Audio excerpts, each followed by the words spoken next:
மல்லி 2 ரூபாய் உன் குந்தலேறி உதிரும் பூ கோடி ரூபாய் பஞ்சு மிட்டாய் 5 ரூபாய்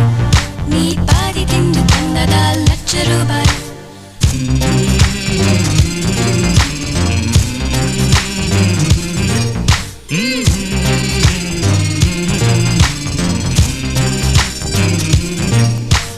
காதலிக்கும் பெண்ணின் கைகள் தொட்டு நீட்டினால் சின்ன தளர் கூட தங்கந்தானே